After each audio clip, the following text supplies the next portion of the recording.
বিকাশকে ভুলে গেলে কি কারণে?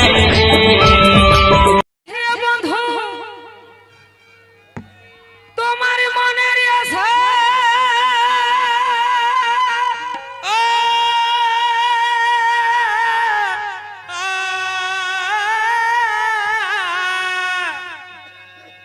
আর ঘুমের ঘরে আমি পাই তোমায় দেখা, আজ মনের কথা খুলে বল হে।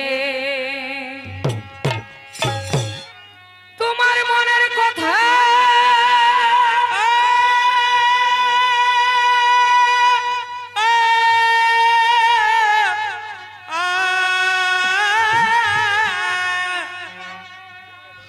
আর ঘুমের ঘরে আমি পাই তোমায় দেখা, আজ মনের কথা খুলে বল হে। তবে এমন